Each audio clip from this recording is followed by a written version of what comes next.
The name of our church, which was started by my father, the late J.G Shembe, is the Church of Nazareth. It is not like most other native churches. This is how it started. Shembe was a raw native who could not read or write. But very early in his life, even before he was married, he used to see visions. And sometimes he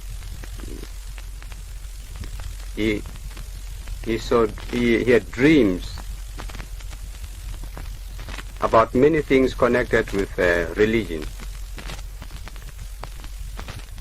Then after a time he started to change his habits of life. For instance, he stopped using medicine whenever he was ill,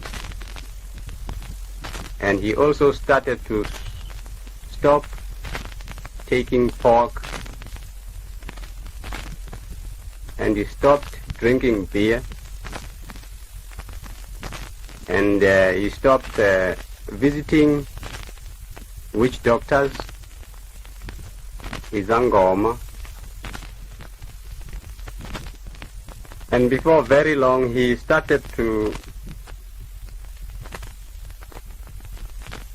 have nothing to do with many wives. He had at that time 4 wives, and he asked his mother to allow him to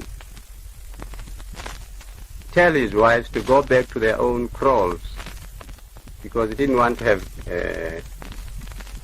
a wife anymore. He said all these things had come from God and from his visions. After a short time, he went into Harrismith and started attending church there, a Wesleyan church. From there, he was advised to start learning to read and write Zulu. I think he might have attended a night school, or he might have got someone to help him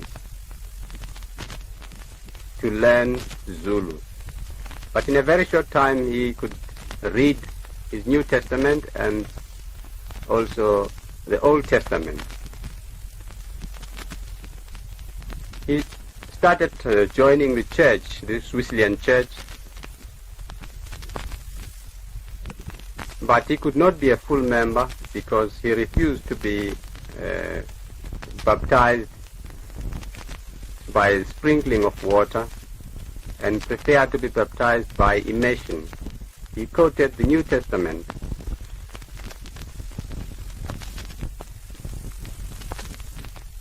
In course of time, a Basotho minister from Johannesburg arrived in Harrismith, and my father asked him to baptize him by immersion, and he was baptized.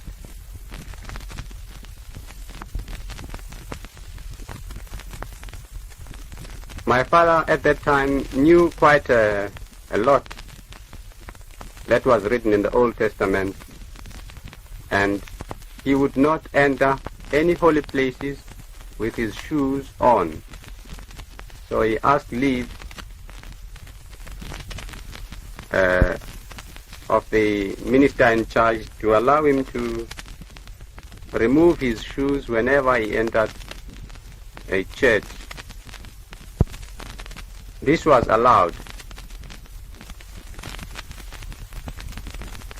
And also, he wanted to have his feet washed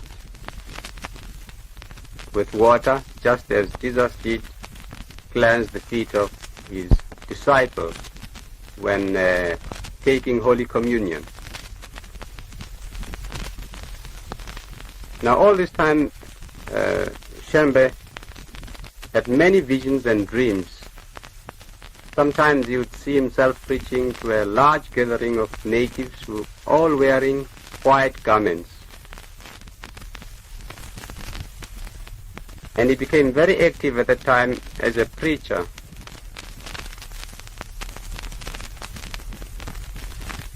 And he would go almost every weekend out into the country and try to convert as many people as possible. And from that time he began healing people by laying hands on them, and discouraged all use of medicine, whether European or native drugs. In about 1908 or 1909, he came down to Natal for the first time and started preaching to all people he met. He went up again into the Free State and came back again in 1910.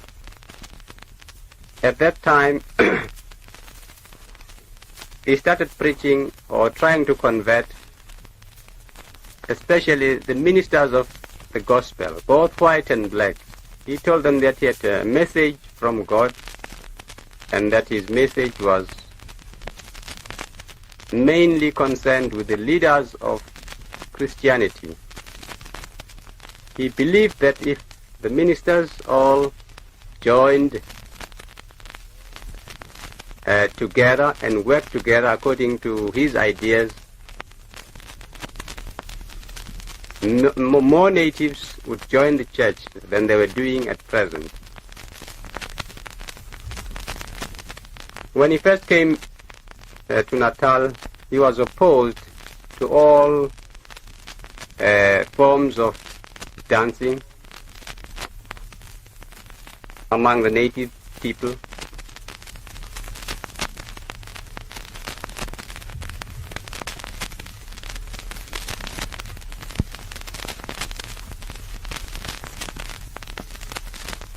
Because he said it was against the teachings of the church. He had been brought up more or less as a Wesleyan or a Baptist. But about 1918 or 1919, he started native dancing as a means of worshipping God.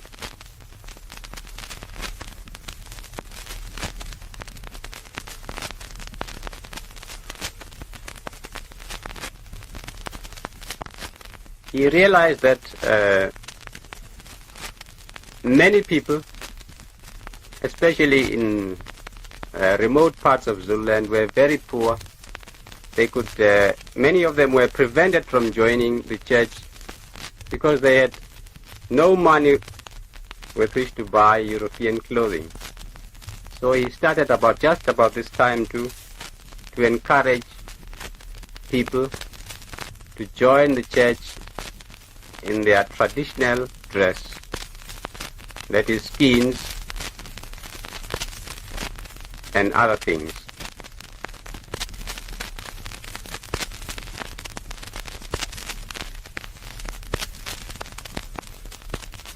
About this time too, he encouraged or he started organizing native dances as part of his religious teaching. He used to quote Psalm 150 whenever people asked him why he allowed people to dance. He said it was the best way of